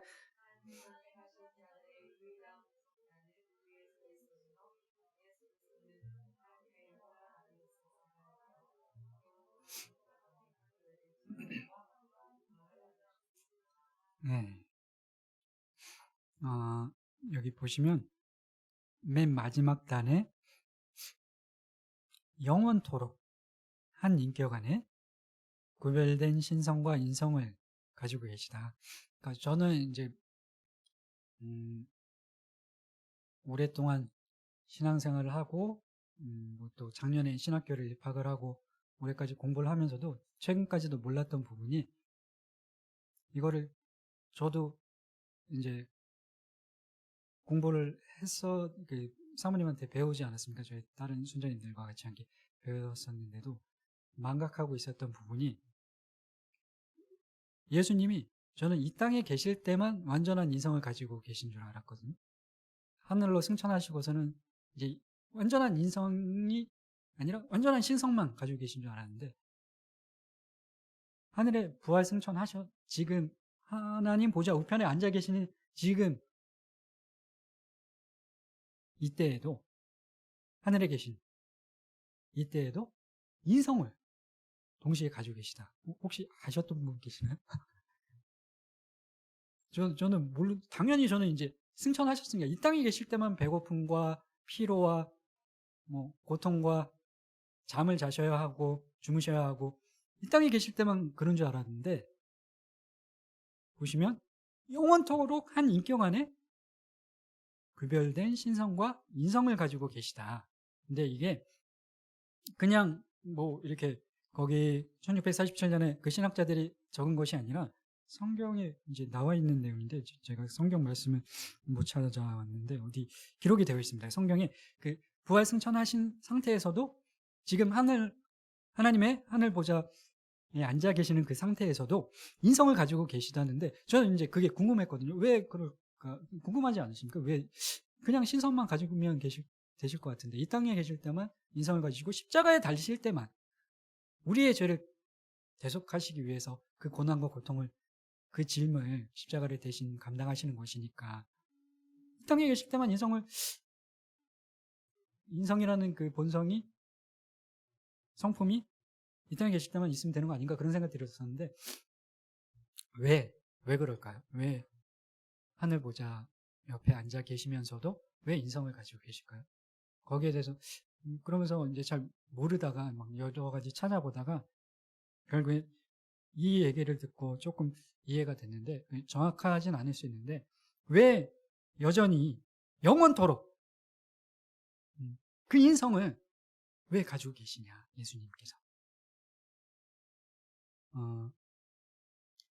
예수님께서 이 땅에서 인성을 가지고 계셨던 것은 인간으로서 모든 것을 다 겪으셔야 했기 때문에, 그리고 우리와 공감하시기 위해서, 우리가 느끼는 고통과 아픔과 어려움들이 무엇인지, 상처 입은 치유자로서 상처 입은 다른 사람들을 치유해 주시기 위해서, 알지 못하고 그 고통과 상처와 아픔들을 알지 못하고 치유해 줄 수 없기 때문에, 인간으로서 모든 것을 다 겪으셔야 했기 때문에 그랬는데, 그것뿐만 아니라 왜 하늘에 승천하셔서도 여전히 인성을 인하는 그 성품을 가지고 계시냐, 그 속성을 가지고 계시냐. 예수님이 하나님이신데 그 하나님이신 예수님께서 인간을, 피조물에 불과한 인간을 어떻게 사랑할 수 있겠습니까? 제가 신이신 하나님이신 예수님께서 인간을 사랑하시는 방법은 계속 똑같이 인간으로 남아서 인간과 동일한 감정과 본성을 가지고 우리를 사랑하시기 위해서 여전히 하늘 보좌에서도 그 인성을 가지고 계시다. 인간을 사랑하기 위해서 그 인성은 필수적인 것이었다. 그렇게 어떤 분이 이야기하는 것을 책에서 찾았는데, 영원토록 한 인격 안에 하늘 보좌에 오르셔서도 여전히 인성을 가지고 계시다. 그런 것을 기억을 하시고 67페이지에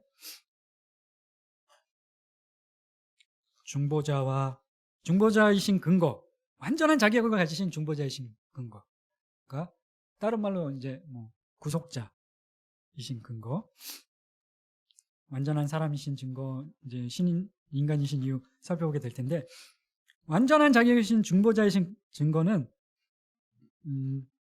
5가지로 나눠볼 수 있는데, 자신을 직접 자신 스스로 예수님 스스로 증명을 하셨고 말씀으로, 그리고 본인 스스로 하나님이라고 하셨고, 그리고 하나님이신 여호와 성부 하나님과 본인이 동등하심을 나타내 보여주셨고, 그리고 권세와 능력을 죽은 자를 일으키시고 눈먼 자를 보게 하시고 풍랑을 잔잔하게 하시고, 그런 기적들을 이 땅의 공생의 기간 가운데 그 권세와 능력을 사용하셨고, 그리고 마지막으로 5번째는 제자들도 예수님과 함께 했던 그 제자들이 그냥 부처나 공자나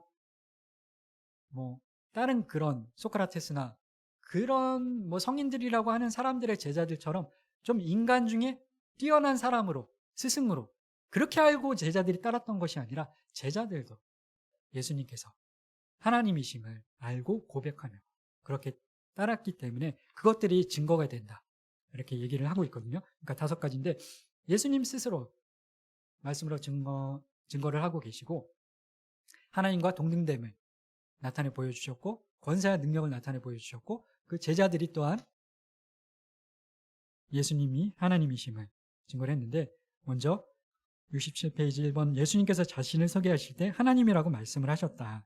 요한복음 10장 30절에 나와 아버지는 하나이니라 하신대. 그리고 요한복음 14장 6절, 나로 말미암지 않고는 아버지께로 올 자가 없느니라. 예, 자신을 소개하실 때 직접 하나님이라고 말씀을 하셨습니다.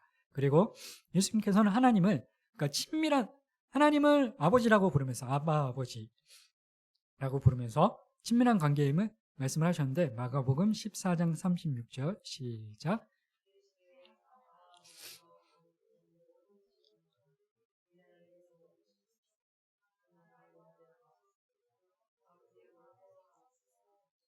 예. 그리고 3번째로는 하나님의 권위와 자신의 권위를 동등하다고 말씀을 하셨다. 마가복음 5장 21절 22절 시작.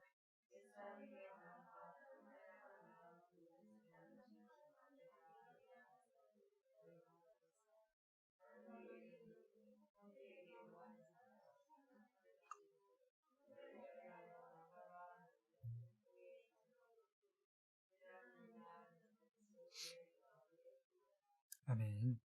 여기 보시면 21절의 내용이 어디에 기록이 되어 있는 내용입니까? 옛사람에게 말한 바 살인하지 말라.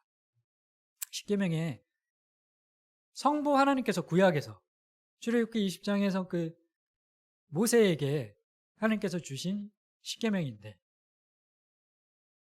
살인하지 말라, 너희가 그것을 들었는데 나는 너희에게 이르노니, 예수님께서 내가 진실로 진실로 너희에게 이르노니, 나는 너희에게 이르노니, 십계명에 하나님께서 그렇게 말씀을 하셨는데, 단순히 그것을 너희들이 문자적으로만 이해하고 있는데 그게 아니다. 내가 너희에게 그 의미를 정확하게 일러주겠는데, 그 의미가 뭐냐면 내가 곧 하나님이다, 동등됨을 말씀을 하시는 것이거든요. 십계명을 말씀을 하시면서 그것의 의미는 내가 너희에게 다시 이르노니, 그 성부 하나님께서 주셨던 그 십계명의 의미는 이거다. 내가 이루노니. 내 말은 진실이다. 반드시 이루어진다는 그 표현으로 예수님 자신의 말이 아니라, 내가 하는 말이 아니라 하나님의 말씀과 동등한 권위를 갖고 계심을 그렇게 증거를 하신 것이다. 그러니까 첫 번째로는 예수님께서 자신을 소개하실 때 하나님이라고 말씀을 하셨고, 하나님과의 그 친밀한 관계를 아빠, 아버지 그렇게 말씀을 하시면서 증거를 하셨고, 중보자이심을. 그리고 하나님의 권위와 자신의 권위를 자신의 권위와 하나님의 권위가 동등되다는 것을, 그 십계명을 다시 올바로 우리에게 해석을 해 주시면서 그 권위를 나타내 보여주셨고, 네 번째로는 하나님만이 하실 수 있는 능력과 권세를 보여주셨다. 첫 번째로는 죄를 사하는 것. 누가복음 5장 20절로 24절 제가 읽어드리도록 하겠습니다. 예수께서 그들의 믿음을 보시고 이르시되 이 사람아 내 죄 사함을 받았느니라 하시니 서기관과 바리새인들이 생각하여 이르되 이 신성 모독하는 자가 누구냐? 오직 하나님 외에 누가 능히 죄를 사하겠느냐? 예수께서 그 생각을 아시고 대답하여 이르시되 너희가 마음에 무슨 생각을 하느냐? 내 죄 사함을 받았느니라 하는 말과 일어나 걸어가라 하는 말이 어느 것이 쉽겠느냐? 그러나 인자가 땅에서 죄를 사하는 권세가 있는 줄을 너희로 알게 하리라 하시고 중풍병자에게 말씀하시되 내가 네게 이르노니 일어나 내 침상을 가지고 집으로 가라 하시매. 아멘. 이 바리새인들이 볼 때, 사람들의 관점으로 볼 때 말 한마디 하는 것보다, 내가 너의 죄를 사하노라 하는 것보다 지금 상훈 형제 어머니 귀가 지금 난청 때문에 잘 안 들리시는데 귀가 들릴지어다 해서 딱 지금 이 순간 그럼 말씀하시자마자 낫게 되는 게, 들려지게 되는 게 사람들이 볼 때는 더 어려울 수도 있는데, 내가 내 죄를 사하노라 말씀하시는 것보다, 그 말하는 거는 쉬운데 뭐 사해졌는데 안 사해졌는지 우리 눈으로, 인간의 눈으로 확인이 불가능하잖아요. 근데 그 중풍병자가 일어나서 걸어가는 거나, 귀가 안 들렸던 사람이 귀가 들리는 거나, 눈이 안 보였던 사람이 눈이 보이는 거나, 그런 것들은 즉각적으로 눈으로 보이는 것이기 때문에 더 어렵게 느껴질 수 있는데, 그것을 예수님께서 직접 행하시면서 그들의 마음의 생각을 아시고, 인자가 땅에서 죄를 사하는 권세가 있는데 너희들이 무슨 생각을 하고 있느냐? 왜 신성모독이라고 하느냐? 이것 때문에 그들이 이제 예수님을 십자가에 신성모독이라고, 그 유대인들이, 바리새인들이 예수님을 십자가에 못 박았는데, 하나님만이 하실 수 있는 죄사함의 능력과 병자를 고치는 그 능력들을 보여주셨고, 69페이지에 보시면 영생의 약속을 하셨다. 요한복음 11장 25절 26절에 예수께서 이르시되 나는 부활이요 생명이니 나를 믿는 자는 죽어도 살겠고 무릇 살아서 나를 믿는 자는 영원히 죽지 아니하리니 이것을 내가 믿느냐. 아멘. 네, 영생의 약속, 그리고 창조의 능력. 누가복음 7장 12절로 15절 성문에 가까이 이르실 때 사람들이 한 죽은 자를 메고 나오니 이는 한 어머니의 독자요 그 어머니는 과부라. 그 성에 많은 사람도 그와 함께 나오거늘 주께서 과부를 보시고 불쌍히 여기사 울지 말라 하시고 가까이 가서 그 관에 손을 대시니 맨 자들이 서는지라. 예수께서 이르시되 청년아 내가 네게 말하노니 일어나라 하시매 죽었던 자가 일어나 앉고 말도 하거늘 예수께서 그의 어머니에게 주시니 죽은 자를 살리시는 새 생명을 창조하셨던 그 하나님이 하셨던, 피조물을 창조하셨던 그 능력을 보여주셨다. 예수께서 마가복음 5장 21절로 24절에 예수께서 배를 타시고 다시 맞은편으로 건너가시니 큰 무리가 그에게 모이거늘 이에 바닷가에 계시더니 회당장 중에 하나인 야이로라 하는 이가 와서 예수를 보고 발 아래 엎드려 간곡히 구하여 이르되 내 어린 딸이 죽게 되었사오니 오셔서 그 위에 손을 얹으사 그로 구원을 받아 살게 하소서 하거늘 이에 그와 함께 가시세 큰 무리가 따라가며 에워싸 밀더라. 가시면서 그 혈루증 걸린 여인을 치료하시면서 그 어린 딸이 결국에는 죽었는데 죽은 것이 아니라 잔다. 예수님께서 말씀을 하시면서 가서 사람들이 비웃을 때 죽었는데 뭔 무슨 말씀하시냐, 잔다고 말씀을 하시는데 가서 살리시는 그런 내용들이 나오고, 또 요한복음 11장에 그 죽은 라사로를 살리시는 그 창조의 능력을, 그 하나님만이 하실 수 있는 능력과 권세를 보여주시면서 결국에는 이 내용들이, 그리고 5번에 69페이지 5번에 예수님을 따르던 제자들도 예수님을 하나님이라고 고백을 했다. 마가복음 16장에 보시면 베드로가 주는 그리스도시요 살아계신 하나님의 아들이시다 그렇게 고백을 했고, 도마도 나의 주님이시요 나의 하나님이시니이다. 그렇게 제자들도, 어떤 제자들이, 석가모니의 제자들이, 소크라테스의 제자들이, 공자의 제자들이 그 스승한테 이렇게 고백했다는 적이 없거든요. 네. 이렇게 5가지로 저희들이 지금 그 증보자이신 근거, 이거는 다른 말로 하면은 완전한 하나님이신 증거, 그거라고 보시면 될 것 같아요. 보시니까 저희 이제 제목은 예수 그리스도가 완전한 자격을 가지신 중보자이신 증거, 그렇게 되어 있는데, 완전한 신성을 가지신 근거 해서 그 5가지를 저희가 살펴봤고, 다음으로 완전한 사람이신 증거 70페이지. 저희는 이제 양육하셨던 분들은 다 또 하셨던 내용들이니까 기억을 하실 텐데, 우리의 구속자로서 완전한 신성을 가지시고 완전한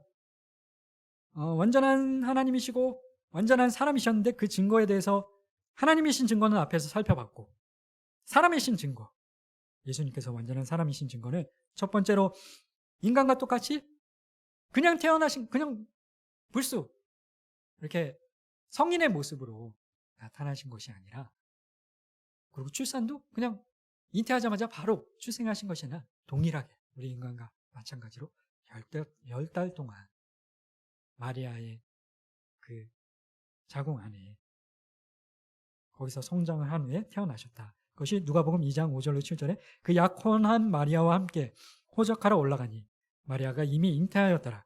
거기에 있을 그때 해산할 날이 차서 첫 아들을 낳아 강보로 싸서 구유에 누웠으니 이는 영원에 있을 곳이 없음이로라.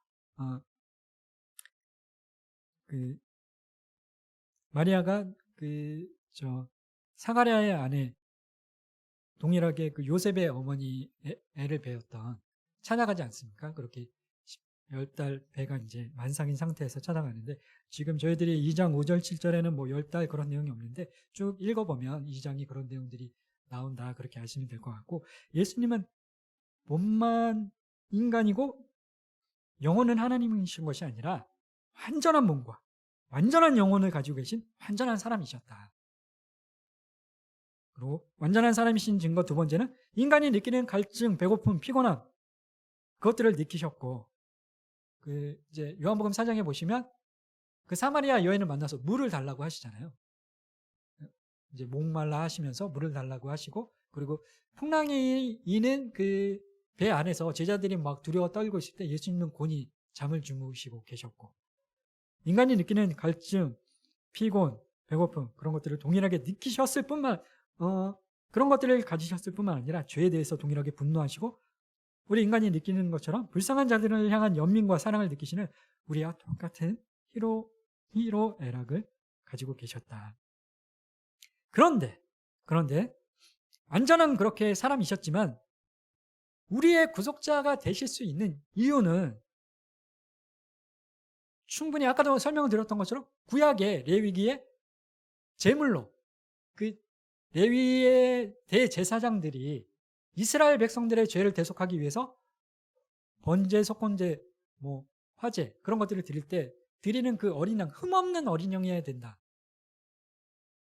그 대속의 조건을 이미 하나님께서 다 가르쳐 미리 예고를 하셨었는데, 근데 예수님께서 완전한 인간이시면서 아담의 그 원죄를, 마리아의 뱃속에서 태어났으니까 똑같이 동일하게 그런 원죄가 있으신 것 아니냐, 그렇게 이야기하는 이단도 있고, 아니다, 그냥 설화일 뿐이고, 왜냐하면 그렇게 출생을 했으면, 여자의 몸을 통해서 출생했으면 원죄가 있다는 것이 돼버리니까 그것이 너무 이해가 안 되니까 논리적으로 이해가 안 되니까 그것을 부인하느라고 그냥 그것은 이제 성경에 비유적으로 표현한 것 뿐이고 실제로 그렇게 출생하신 것은 아니다.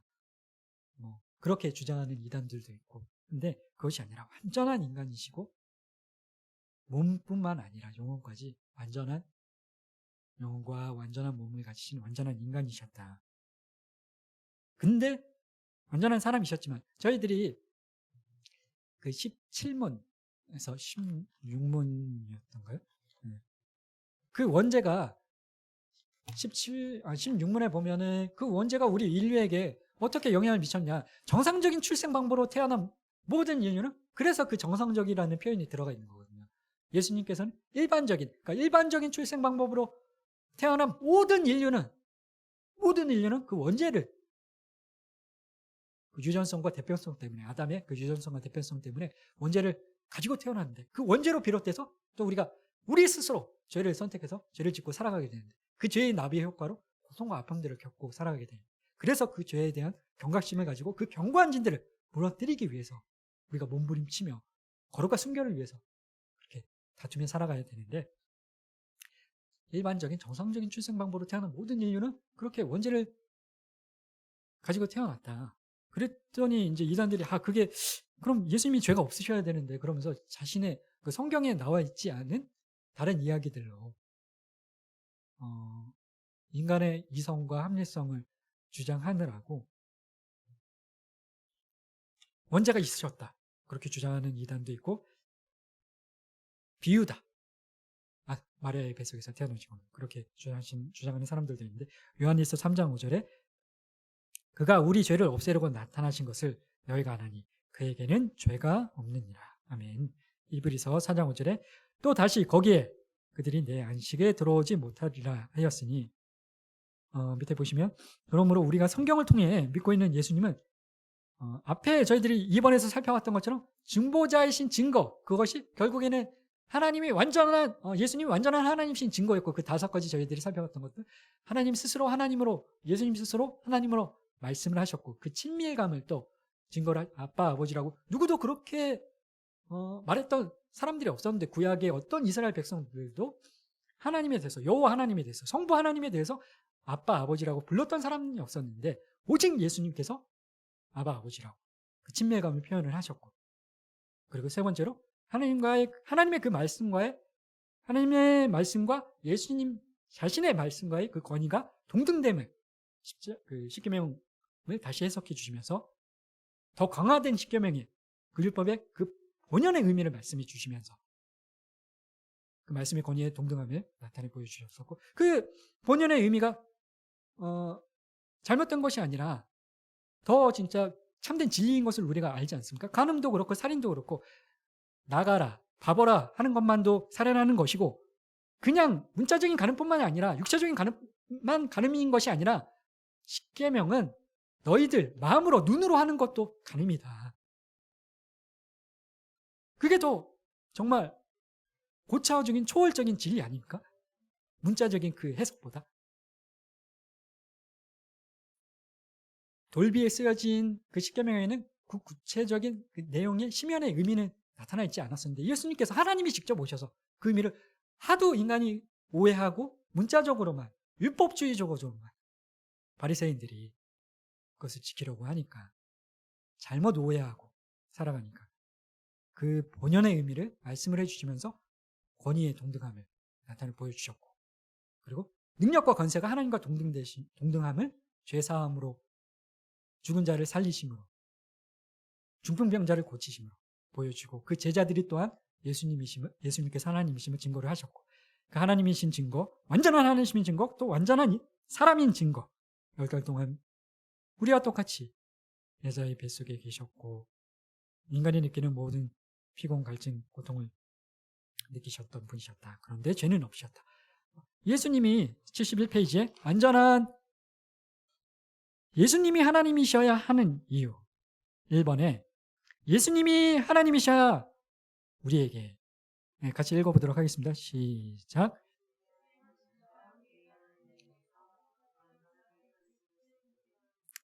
아멘. 우리가 통역을 하려면 내가 통역사가 되려면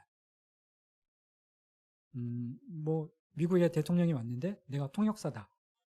그럼 그 사람이 하는 영어 말을 우리나라 사람들에게 통역을 해주려면 영어도 잘해야 되고 영어도 잘 알아야 되고 한국말도 잘 알아야 되지 않겠습니까? 문화도 잘 알아야 되고 그냥 토익만 막 점수만 높은 것이 아니라 그 행간의 의미와 그 문화들 다 그 쓰임새를 알아야 되는데 정말 탁월한 중간에서 통역하는 탁월한 중보자가 되기 위해서는 양쪽을 두루 고루 알아야 하는데 예수님이 하나님이시고 완전한 하나님이시고 완전한 인간이시기 때문에 우리 사이에서 예수님께서 하나님이 어떤 분이신지 우리에게 완전하게 가르쳐 줄 수 있다는 것입니다. 두 번째로 예수님이 하나님이셔야 하는 이유는 예수님이 하나님이셔야 우리를 구원할 자격이 되시기 때문입니다. 왜냐하면 하나님만이 거룩하고 순결하시고 그 거룩과 하나님은 어떤 분입니까? 그분의 존재와 지혜와 능력과 거룩과 공의와 선함과 진실하심은 무한하고 영원하고 불변하다. 하나님만이 죄가 없으신 분이시기 때문에 죄 없는 흠없는 어린 양만이 대속의 제물로 쓰일 수 있는 것이기 때문에 예수님이 완전한 인간이셔야 하는 이유는 세 가지로 살펴볼 수 있는데 이것도 저희들이 아담을 공부할 때 공부했던 것처럼 첫 번째는 대표성, 그리고 두 번째는 우리의 모범, 그리고 세 번째는 우리의 형편을 잘 알기 위해서다. 그거는 방금 설명드린 것처럼 중간에서 통역을 하려면 이쪽도 미국의 언어와 문화도 잘 알아야 되고 한국의 언어와 문화도 잘 알아야 되는 것처럼 완전한 인간이셔야 하고 완전한 하나님이셔야 하는 이유, 그리고 실제로 그랬던 증거들, 중간에서 우리를 중보하신 완전한 자격이 있으신 분이시기 위해 우리의 형편을 잘 인간의 형편을 잘 알기 위해서 완전한 인간이셔야 했다. 인성을 가지셔야 했다. 하나님인 그분이 인성을 취하신 이유가 우리와 공감하시기 위해서, 우리를 아시기 위해서 그러셨다. 그리고 그 대표성의 원리는 아담의 혼자 하나님과 언약을 맺은 것이 아니라 그 선악과를 따먹으면 너희가 반드시 죽으리라. 자유의지를 주시면서 그 존엄성을 다른 피조물에게는 부여하지 않은 특별한 존엄성과 그 사랑의 능력을 주시면서 언약을 맺으셨는데, 행위의 언약을 맺으셨는데, 근데 아담과만 언약을 맺으신 것이 아니라 우리의 대표이기 때문에 국회 대표들이 의결하는 그 법이, 우리의 대통령이 해외에 나가서 비준하는 그 국제 조약들이 우리에게도 적용이 되는 것처럼, 아담과 하나님과 맺은 그 언약이 우리에게 적용이 되는 것처럼 완전한 인간으로서 예수님께서 우리를 위해서 대속하신 그 대속의 은혜가 우리에게 효과를 적용이 되기 위해서는 예수님이 인간이셔야 된다. 그리고 우리의 모범이 되시기 위해서였다. 요한복음 15장 12절에 내 계명은 곧 내가 너희를 사랑한 것 같이 너희도 서로 사랑하라 하는 이것이니라. 우리를 그리스도인이라 부르는 것은 그리스도의 사람이라는 뜻인데, 예수님이 하나님이시기만 했다면 우리는 결코 그분의 삶을 따라갈 수 없었을 것입니다. 인간으로서 인성을 취하셔서 배고픔과 아픔과 고통과 갈증을 느끼시면서도 십자가에 달리기 전에 내가 기도하시면서 겟세마네 동산에서 땀방울이 핏방울이 되기까지 기도하면서 그 제자들에게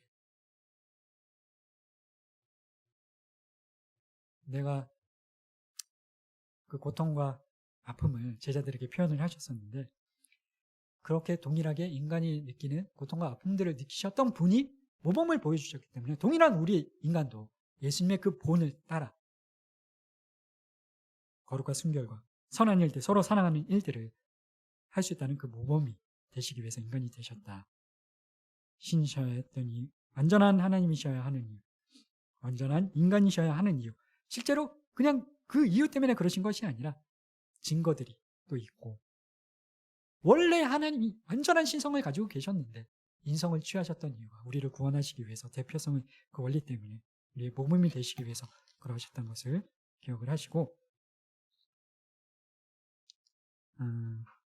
여기 보시면 그 뭐 이단들의 내용들이 나오는데 나중에 한번 읽어보시고, 마지막으로 예수님은 참 하나님이신 동시에 참 인간이시며 하나님과 사람 사이에 유일한 중보자가 되시고 구원자가 되시며 구속자가 되신 것을 믿는 것이 예수님을 바르게 믿는 신앙입니다. 아멘. 저희들이 예수님이 완전한 하나님이신 증거, 완전한 하나님이시고 또 완전한 인간이신 증거, 완전한 하나님이신 증거가 무엇입니까? 하나님 자신을 스스로 하나님이라고 소개를 하시고 또 하나님과의 친밀감을 누구도 그런 적이 없었는데 아빠 아버지라고 이스라엘 백성 중에 그 믿음이 좋은 엘리사 어떤 믿음의 위인들도 그런 적이 없었는데 예수님께서 아빠 아버지와 라고 말씀을 하시고 비둘기가 성령으로 예수님께서 세례를 받으실 때 이는 나의 사랑하는 아들이요 사랑하는 자요 나의 아들이니라 하나님께서 친히 그렇게 또 말씀을 하셨었고 그 신성에 대해서 충분히 하나님과의 친밀감을 통해서 그리고 말씀의 권위를 통해서 하나님만 하실 수 있는 능력과 건설을 보여주심으로 그리고 제자들이 또한 그것을 증거함으로써 저희들이 그것들을 알고 있는데 그리고 완전한 사람이신 증거는 무엇입니까? 10달 동안 마리아의 뱃속에 동일하게 우리와 같이 계셨고 우리가 느끼는 배고픔, 갈증, 고통들을 동일하게 느껴오셨고 근데 죄는 없으셨고 완전한 하나님이셔야 했던 이유 완전한 인간이셔야 했던 이유 우리를 구원하시기 위해서 완전한 하나님이셔야 우리를 구원하실 자격이 되시기 때문에 근데 우리가 이런 것들을 공부하는 것이 그냥 지식을 채우기 위한 것이 아니라 맨 처음에 그 구속이라는 단어를 생각해 보시기 바랍니다. 루시 했던 행동, 보아스가 했던 행동, 그 리디머라는 단어, 그 전당포 제가 말씀을 드렸던 것처럼 자신의 재산을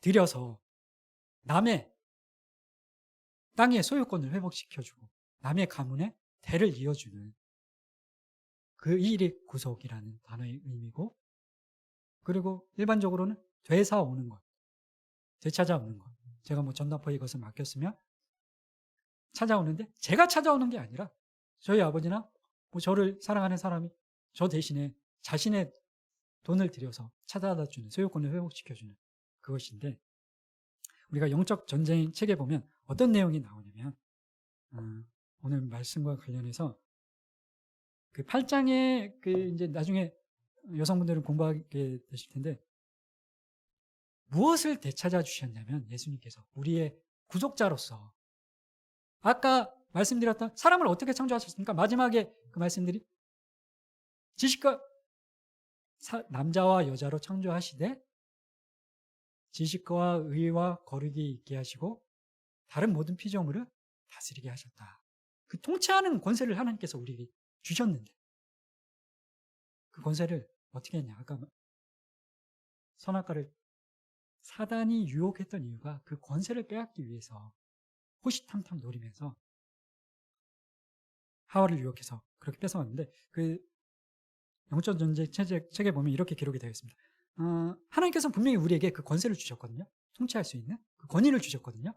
근데 그것을 우리가 사단은 바로 인간에게 부여하신 하나님의 권세를 노린 것이다. 그래서 아담과 하와에게 그 가치 있는 하나님께서 주신 그 권세를 그 통치권을 모든 만물을 다스릴 수 있는 통치권을 특별한 자유의지를 빼앗으려고 마귀가 유혹을 하면서 마귀는 비록 이 땅에 살긴 했지만 이 땅을 다스릴 권세나 권한은 없었다. 권위는 법적으로 살생에 의거한 것이어야 한다는 사실을 사탄은 알고 있었는데 하나님께서 인간에게만 주셨거든요. 그 통치권을 모든 만물을 다스리고 모든 선악과 그것만 빼고 다른 모든 것을 취할 수 있도록 하시는 은혜를 베풀어 주셨는데 근데 하나님께서 그 하나님의 권세의 일부를 우리 인간에게 위임해 주셨는데 근데 사람이 그 권세를 사단에게 넘겨줬다는 거예요. 그 특별한 권세를. 근데 사단이 우리에게서 그 권세를 빼앗아 갔지만 여기서 뭐라고 기록하고 있냐면 우리가 계속 공부했던 그 내용과 일맥상통하는 내용인데 사람이 사탄에게 권세를 넘겨주었지만 사탄은 사람을 자기가 직접 그 권세를 행사할 수 있는 것이 아니라 사탄은 사람을 통해서만 그 권세를 사용할 수 있다. 사람이 죄를 짓기로 선택하고 하나님께 불순종해서 살기로 한 만큼만 마귀는 세상에 영향력을 행사할 수 있다. 그렇게 기록을 하고 있거든요. 그러니까 우리가 짓는 그 자범죄가 actual transgression이 마귀가 세상을 통치할 수 있는 마귀한테 그 권세를 넘겨주는 것이 된다는 것입니다. 그리고 또 뭐라고 기록을 하고 있냐면 분명히 하나님께서 우리에게 그 권세를 모든 만물을 통치할 수 있는 권세와 능력들을 우리에게 허락해 주셨는데 그 권위는 우리에게 우리의 자유의지로 발휘될 수 있도록 주어졌던 것이었는데 근데 그 인간이 우리가 그 아담이 그 자유의지로 우리의 권위를 사단에게 넘겨주었다. 그래서 그 결과로 어떻게 되었습니까? 그 타락의 결과로 죄와 비참한 상태에 빠지게 되었는데 구속, 리디머 우리에게 회복시켜 주시는 것이 우리가 빼앗겼던 사단에게 빼앗겼던 그 권세를 되찾아 주신다는 거예요. 예수님께서 어떻게 되찾아 주시냐?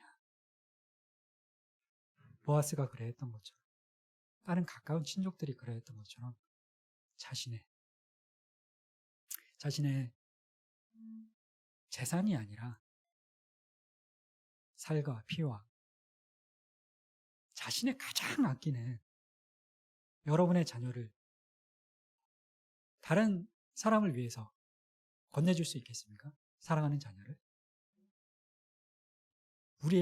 우리가 사단에게 빼앗겼던 그 권세를 하는 예수님께서 되찾아 주시기 위해서 하나님께서 그것을 되찾아 주시기 위해서 예수님을 보내주셨고 그 은혜가 당연한 것이 아니라 얼마나 크고 얼마나 높고 얼마나 말할 수 없는 큰 은혜인지 그것들을 우리가 깨달아 알게 하시기 위해서 룻과 보아스의 그 내용을 통해서 그리고 쭉 그 구약의 역사를 통해서 왜 5,000년 만에 오셨냐 그냥 선악과 따먹자마자 딱 오면 인간이 그게 뭔지 어떤 은혜인지도 어떤 의미인지도 모르니까 룻과 보아스를 통해서 아브라함을 통해서 아브라함의 그 이삭을 하나님께 바치는 그 내용을 처음 읽을 때 저는 어떤 생각들이 들었냐면 너무 잔인하신 거 아닌가. 다현이를 하나님께서 산에 데리고 올라가서 저기 그레이스 마운틴에 데리고 올라가서 장작 들고 제물로 바쳐라. 근데 진짜 우스갯소리가 아니라 하나님께서 진짜 그렇게 명령을 하시면 하실 수 있으시겠습니까? 근데 그런 명령을 하시는 하나님도 나는 처음에 이해가 안 되고 너무 잔인하신 분. 내가 믿는 하나님이 저런 분이신가? 인신제사? 어떻게 저런 일들을 요구하실 수 있지? 그러면서 충격이었는데 그러면서 계속 하나님을 믿긴 믿는데 왜 그러셨을까? 그런 의구심과 고민들이 계속 있었는데 근데 결국에는 하나님께서 이삭을 죽게 내버려 두신 것이 아니라 제물을 예비해 놓으셨고 결국엔 이삭은 죽진 않고 살아날 수 있지 않았습니까? 그런데 내가 잔인하지 않나 했던 그 하나님께서 그리고 너무하다 싶은 그 일을 하나님은 이삭은 죽지 않았지만 하나님은 직접 그 일을 예수님 자신의 아들을 십자가에 달리게 하심으로 그것을 통해서 우리를 죄와 비참한 상태에서 구원해 주시는 그 놀라운 구속의 은혜를 허락하셨구나. 그게 정말 큰 은혜구나. 그것을 깨달을 수 있었을 뿐만 아니라 그리고 아브라함도 이해가 되지 않는 게 자기 아들을 진짜 칼을 목에 들이밀 때까지 하나님께 바치려고 했었는데 하나님께서 거기서 됐다. 이제 그만해라. 말씀하시지 않습니까? 그 아브라함을 보면서 정말 어떻게 저렇게까지 할 수가 정말로 하나님을 많이 사랑하는가 보다. 아브라함이 자기 아들보다. 하나님을 더 많이 사랑하나 보다. 정말 사랑하나 보다. 저 정도까지인가 보다. 그 사랑이 내가 다 측량하지 못했는데 정말 엄청난 사랑인 것 같다. 그랬는데 그렇게 하나님께서 자신의 아들을 바치면서 우리를 사랑하신 그 사랑이 얼마나 큰지 우리를 알려주시기 위해서 그래서 5,000년 만에 이런 사건들을 미리 보여주시고 오셨다는 것입니다. 거기에 대해서 그 베풀지 않아도 되는 친절, 하지 않아도 되는 수고, 그것을 룻이 시어머니에게 보여줬었는데 자신 오르바랑 똑같이 자기도 그냥 떠나가도 되는데 자기의 그 고향에서 편하게 자신의 친한 가족들과 자기에게 익숙한 문화권 안에서 살아도 되는데 굳이 그 어머니를 위해서 시어머니, 친어머니도 하고 시어머니를 위해서 모시고 섬기겠다고 어머니의 가시는 곳에 나도 가고 어머니의 머무시는 곳에 나도 머물고 어머님이 죽으시는 곳에 나도 죽고 거기 묻히겠다. 어머니의 사랑하는 백성이 나의 사랑하는 백성이 되고 어머니의 사랑하시는 하나님이 나의 사랑하는 하나님이 되겠다. 그러면서 하지 않아도 되는 수고, 베풀지 않아도 되는 친절과 호의까지 더 베풀고 더 호의를 베풀었는데 룻만 그런 것이 아니라 보아스도 그런 룻의 호의와 친절을 보고 칭찬하면서 그 시어머니에 대한 충절과 사랑을 충성을 보고 보아스도 칭찬하면서 하지 않아도 돼, 베풀지 않아도 돼. 그 이상의 친절과 호의를 베푸는데 그냥 축복하는 말만 해주는 것이 아니라 그 이삭 주우러 왔을 때 룻을 알아보고 식사 자리에 같이 그게 얼마나 큰 의미가 있는 것인지 다들 아시지 않습니까? 식사 자리에 동참할 수 있게 해주고 그리고 하인들에게 시켜서 일부러 이삭을 떨어뜨려라 그렇게까지 이야기를 하고 또 이삭을 나중엔 더 많이 막 7번씩 퍼서 보내주지 않습니까? 룻도 그렇고 그러면서 보아스는 결국에는 자신의 재산권을 희생시켜 가면서까지 자신의 재산을 희생시켜 가면서까지 그 엘리멜렉의 나오미의 룻의 가문의 땅의 소유권과 그 가문의 믿음의 가문을 유지시켜 줄 수 있는 그 일을 희생을 했는데 그 베풀지 않아도 되는 것까지 더하고 그 은혜를 더 친절과 호의를 베풀 때 하나님은 우리에게 더 말할 수 없는 놀라운 은혜를 베푸신다. 그것을 어떻게 보여주셨냐? 룻과 보아스에게 그 호의와 친절과 하나님의 예수님의 예표가 되는 그 모습들을 보여준 룻과 보아스에게 하나님도 베풀지 않아도 되는 것보다 더 베푸셔서 예수님의 선친으로 그 족보의 이름을 올리게 되는 영광을 누리게 해주셨고 우리에게도 예수님께서 하나님께서 동일하게 은혜를 베푸셨던 것입니다.